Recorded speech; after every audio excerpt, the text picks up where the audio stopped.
না দেখেন ওই কার্যক্রমটা চলমান থাকবে। আপনি প্রবাসী প্লেয়ার যারা আছে ইনক্লুড আছে, যারা যারা খেলতে আগ্রহী, এখানে যারা আনলে, যাদেরকে আনলে আপনার জাতীয় দল স্ট্রং হবে, ওই প্রসেসটা আপনাকে রাখতে হবে। অ্যাট দ্য সেম টাইম আপনার পাইপলাইনও কোনো প্লেয়ার তৈরি করতে হবে, সেটা বন্ধ করলে হবে না। আমি যদি শুধু ওই দিকটাই বিবেচনা করে আর যদি আমি পাইপলাইন বন্ধ করে দিই, দ্যাটস নট এনাফ। আপনি পাইপলাইনও আপনাকে ঠিক রাখতে হবে, আবার ওদিকের যে প্রসেসে যে প্লেয়ার হচ্ছে তাদেরকেও এখানে ইনক্লুশন করতে হবে। তখন কি হবে, তখন আপনার কিন্তু আপনি জাতীয় দলটাকে স্ট্রং করতে পারবেন। It's not only senior team, আপনার ভিত্তিক দলেও কিন্তু অনেক প্রবাসী প্লেয়ার আছে যারা এখন অলরেডি চলে আসছে। আন্ডার 19 কিন্তু আপনি দেখবেন এখানে বেশ কয়েকজন প্লেয়ার কিন্তু অলরেডি সুযোগ পেয়ে গিয়েছে। সুতরাং তারা কিন্তু পাইপলাইনে কিন্তু তৈরি হচ্ছে। অ্যাট দ্য সেম টাইম আমাদের এখানে যারা রয়েছে তারাও কিন্তু আসলে তৈরি হচ্ছে ওইভাবে।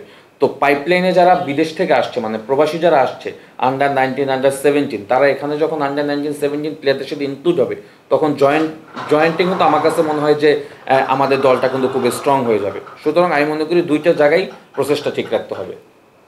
দেখেন, ইটস ডিপেন্ড অন আসলে টিম কম্বিনেশন, এবং আমার কাছে মনে হয় যে ম্যাচ জিততে হলে আপনাকে গোল করতে হবে, সোজা কথা। আপনি গোল না করলে কিন্তু ম্যাচ জিততে পারবেন না। আপনি যদি অ্যাগেনস্ট ইন্ডিয়া দেখেন, সেখানে আপনি ফার্স্ট 15 to 20 সেকেন্ডই আপনি ক্লিন চান্স পেয়ে গেছেন। মুজিবর জনি যেটা একদম ফাঁকা পোস্টে বল বেড়ে মেরেছে। এখানে হয়তো স্ট্রাইকার আলামিন থাকলে এই ধরনের সুযোগ ক্রিয়েট হলো, সে হয়তো গোল করতে পারলে। গোল করাটা হ্যাবিট।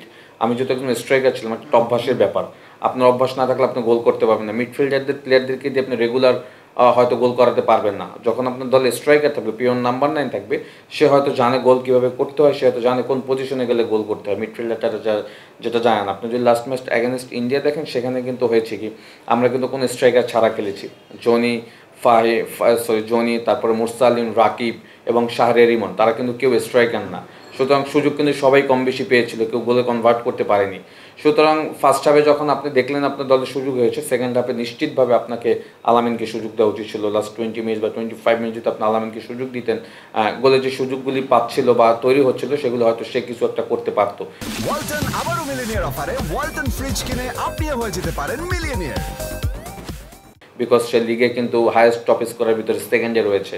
সুতরাং গোল করাটা কিন্তু তার একটা অভ্যাস হয়ে গিয়েছে লিগে। সুতরাং আমি বলবো যে যারা গোল করতে পারে আর গোল করতে জানে, তাদেরকে আসলে আপনাকে মাঠে রাখতে হবে। তো সেই দিক থেকে আমি বলবো যে আলামিনের ইনক্লুশন অবশ্যই দরকার, যেহেতু এখনও লিগে আরও 7টা ম্যাচ রয়েছে।